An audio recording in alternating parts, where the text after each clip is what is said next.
और आज प्रधानमंत्री मोदी का जन्मदिन भी है, तो दिल्ली से लेकर काशी तक बीजेपी कार्यकर्ताओं में उत्साह का माहौल है। काशी में प्रधानमंत्री मोदी के जन्मदिन की खास तैयारी की गई है। काशी में प्रधानमंत्री मोदी के जन्मदिन की खास तैयारी में हम आपको बता दें कि विशेष कार्यक्रम रखा गया है, तो वहीं स्वच्छता अभियान से लेकर कई कार्यक्रम शेड्यूल किए गए हैं। मोदी सरकार के तीसरे कार्यकाल के भी 100 दिन पूरे हो गए हैं। मोदी सरकार के कार्यकाल के पहले 100 दिनों की उपलब्धि की बात करें तो सरकार ने 100 दिनों में 3 लाख करोड़ की परियोजनाओं को मंजूरी दी है। इसके अलावा किसान सम्मान निधि की 17वीं किस्त भी 20,000 करोड़ रुपए की राशि बांटी है। वहीं मध्य वर्ग को टैक्स में राहत देते हुए 7 लाख तक की आय तक टैक्स फ्री किया गया है।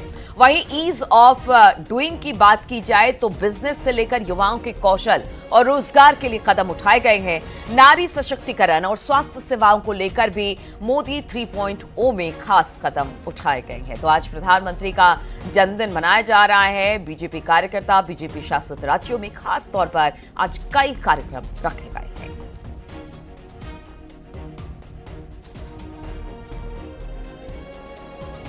देश भर में प्रधानमंत्री के जन्मदिन पर कार्यक्रम रखा गया है। 100 दिन भी मोदी सरकार के पूरे हो रहे हैं 3.0 के, और इसमें जो तमाम उपलब्धियां हैं वो भी आज गिनाई जाएगी। साथ ही प्रधानमंत्री का जन्मदिन भी बहुत ही धूमधाम के साथ मनाया जा रहा है।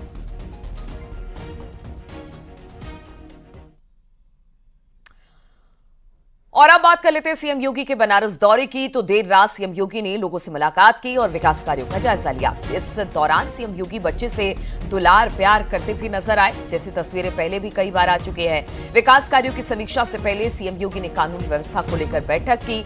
आज सीएम योगी आदित्यनाथ काल भैरव और बाबा विश्वनाथ के दर्शन पूजन करेंगे। प्रधानमंत्री मोदी के जन्मदिन पर आयोजित कार्यक्रम में भी शिरकत करने वाले हैं आज मुख्यमंत्री। तो कल से मुख्यमंत्री वाराणसी दौरे पर हैं। इस दौरान उन्होंने कानून व्यवस्था को लेकर मीटिंग की, लोगों से बातचीत की, लोगों के बीच भी गए, वहां पर बच्चों को दुलारते भी दिखे और क्या क्या वहां पर इस वक्त काम डेवलपमेंट के हो रहे हैं, इस बात की भी जानकारी दी।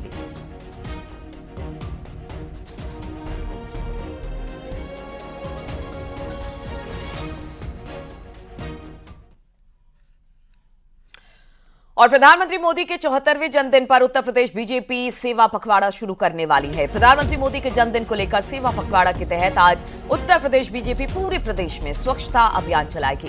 साथ ही प्रदेश में रक्तदान शिविर भी लगाए जाएंगे। सीएम योगी वाराणसी में मौजूद हैं। प्रदेश अध्यक्ष भूपेंद्र सिंह चौधरी, उप मुख्यमंत्री केशव प्रसाद मौर्य, ब्रजेश पाठक लखनऊ में स्वच्छता अभियान कार्यक्रम में शामिल होंगे। प्रदेश भर में आयोजित स्वच्छता अभियान और रक्तदान शिविर में बीजेपी के प्रदेश पदाधिकारी, राज्य सरकार के मंत्री, अपने प्रभार वाले जिलों में और स्थानीय जनप्रतिनिधि भी इसमें शामिल होने वाले हैं।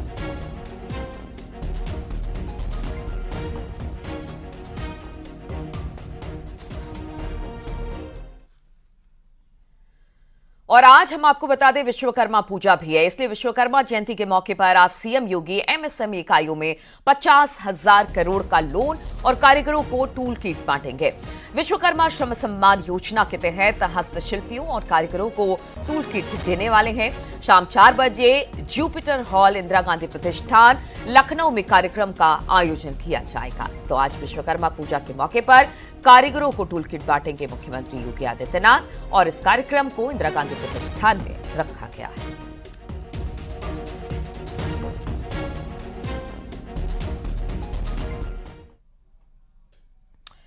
और अब बात कर लेते हैं धर्मांतरण की। तो सुल्तानपुर से खबर है, जहां पर धर्मांतरण के आरोप में 4 गिरफ्तार किए गए हैं। गरीबों को लालच देकर धर्म परिवर्तन ये लोग करवाया करते थे। मुकदमा दर्ज अब इन पर कर लिया गया है। आरोपियों को जेल भेज दिया गया है। पकरौली गांव में इनकी गिरफ्तारी की गई है। अंधविश्वास और बीमारी ठीक करवाने के बहाने ये काला कारोबार चल रहा था धर्म परिवर्तन का। अन्य जिलों में भी धर्म परिवर्तन करवाने वाले से अब इनके कनेक्शन मिल रहे हैं। तो किस तरह से सुल्तानपुर में धर्म परिवर्तन करवाया जाता था, डराया जाता था, धर्म के नाम पर तमाम तरह की बातें करके, अब इनमें से 4 लोगों को गिरफ्तार किया गया और बताया जा रहा है कि इनके जो कनेक्शन है वो अगल बगल के जिलों में भी देखने को मिल रहे हैं और साथ ही साथ अलग राज्यों में भी।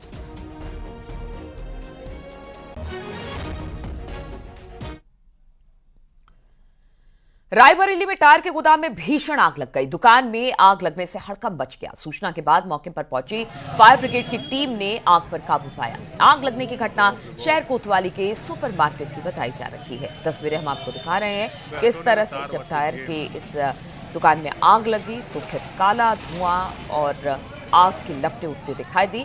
शहर कोतवाली के सुपरमार्केट की घटना है। बाद में किस तरह से आग पर काबू पाया जा सका।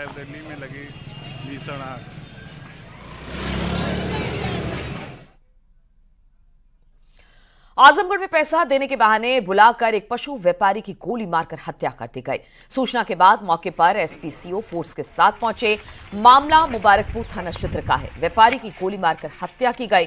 परिजन के अनुसार तेजवीर सिंह गाय भैंस का व्यापार किया करते थे। परिजनों का आरोप है कि देवकली तारन के रहने वाले सुरेश रमेश भी मवेशियों का कारोबार करते थे। कुछ समय पहले रुपए के लेन देन में दोनों का विवाद हुआ। आरोप के मुताबिक करीब 2.5 लाख रुपए तेजवीर सिंह का बाकी था, जिसको दूसरा पक्ष नहीं दे रहा था। आरोपियों की गिरफ्तारी के लिए पुलिस ने अब टीम बना दी है। इसमें कुछ लोगों को बारे में, संदिग्ध लोगों के बारे में जानकारी मिली है। उसमें हमारी जो टीमें लगी हुई है और जल्दी उनकी गिरफ्तारी की जाएगी और उसके बाद इस घटना का अनावरण किया जाएगा। गिरफ्तारी भी सर है। अभी कुछ लोगों के नाम प्रकाश में आए हैं, उनके संदिग्ध लोगों की, तो उनको लिए हमारी टीम लगी है। जल्द उनकी गिरफ्तारी की जाएगी और जो भी तथ्य सामने आएंगे उसी के आधार पर आगे की इसमें कार्रवाई की जाएगी और जो भी कार्रवाई है वो शीघ्र इसमें की जाएगी। और प्रतापगढ़ से खबर लेते हैं, जहां पर पार्सल कंपनी से गबन और फ्रॉड करने वाले 3 आरोपी गिरफ्तार किए गए हैं। आरोपियों के पास से 12 मोबाइल, 1 लैपटॉप, बाइक मिली है। ये लोग कंपनी से आने वाले पार्सल को कई बार डिलीवरी अटेम्प्ट दिखाकर कैंसिल करवा देते थे या फिर कस्टमर को बैला फुसलाकर ओटीपी लेकर कैंसिल कर देते थे। जिन पार्सल का कस्टमर भुगतान कर चुके होते उन सामान का ऑर्डर कैंसिल कर देते और वापसी के नाम पर पार्सल सामान अपने पास रख लिया करते थे। इनके माध्यम से डिलीवरी के लिए इनको माल मिलता था, तो ये उस ऑर्डर को कस्टमर को धोखे में डालकर उस ऑर्डर को कैंसिल करा देते थे। ये ऑर्डर कैश ऑन डिलीवरी वाले ऑर्डर होते थे और उससे ओटीपी प्राप्त करके ऑर्डर कैंसिल करा के फिर उसको ऑर्डर की डिलीवरी ये लोग अपनी तरफ से वही चीज़ की दे देते थे, जिससे कस्टमर को ये लगता था कि कंपनी ही मुझे माल डिलीवर कर रही है और जो कैंसिल होने के बाद जो माल वापस कंपनी को किया जाना चाहिए था वो ये लोग नहीं करते थे। उन्नाव में सोशल मीडिया पर लड़की की अश्लील वीडियो पोस्ट करने वाली लड़की को पुलिस ने अब गिरफ्तार कर लिया है। आरोपी आदिल के खिलाफ आईटी एक्ट समेत कई धाराओं में मुकदमा लिखा गया। आपको बता दें कि लड़की का आदिल ने अश्लील वीडियो बनाया फिर वायरल कर दिया। आरोपी आदिल हसनगंज थाना क्षेत्र के महाराजगंज का रहने वाला है। फिलहाल आरोपी आदिल को पुलिस ने गिरफ्तार कर जेल भेज दिया है।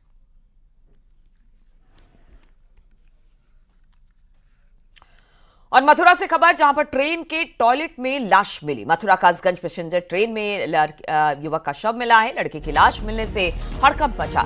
रेलवे पुलिस मौके पर पहुंची। मथुरा के छावनी स्टेशन की घटना बताई जा रही है, जहां पर ट्रेन की बोगी के टॉयलेट में लाश मिलने के बाद वहां पर जीआरपी की पुलिस पहुंची। रेलवे पुलिस पहुंचने के बाद इस युवक की लाश को अपने कब्जे में लिया है। ये बताया जा रहा है मथुरा के छावनी स्टेशन की घटना है।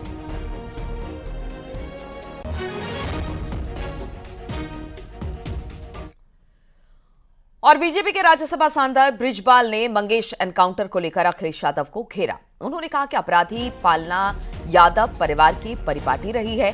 साथ ही बृजलाल ने कहा कि एसपी सरकार में बदमाश ही एसपी डीएसपी की हत्याएं कराते थे।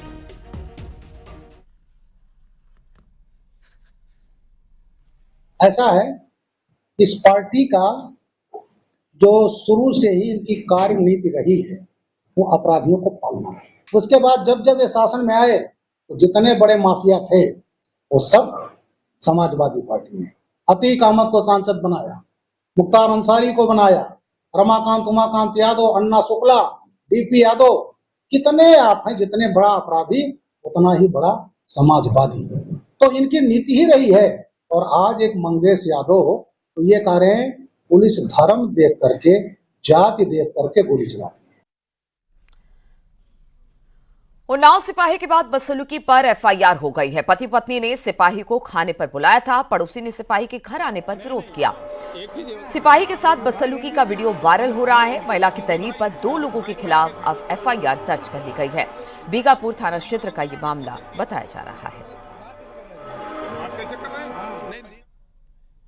एक युवक द्वारा एक मुख्य आरक्षी और महिला से बहस की जा रही है। इसकी जांच की गई तो ज्ञात हुआ कि मुख्य आरक्षी को महिला के पति द्वारा अपने घर पर खाना खाने के लिए बुलाया गया था। जिस पर पड़ोसी युवक द्वारा मुख्य आरक्षी और महिला से बहस की गई। इस संबंध में महिला द्वारा थाना बीघापुर में तहरीर दी गई। इस संबंध में सुसंगत धाराओं में अभियोग पंजीकृत किया गया है और आवश्यक कार्रवाई की जा रही है। और गाजियाबाद में दानिश नाम के एक शख्स को गिरफ्तार किया गया है। दानिश पर आरोप है कि उसने अपना धर्म छिपाकर हिंदू लड़की से पहले तो दोस्ती की, फिर बाद में शारीरिक शोषण उसका किया और मंदिर में जाकर शादी कर ली। लेकिन जैसे ही लड़की को दानिश की सच्चाई पता चली तो उसने पुलिस में शिकायत पत्र देकर कड़ी कार्रवाई की मांग की। मामला साहिबाबाद थाना क्षेत्र का बताया जा रहा है।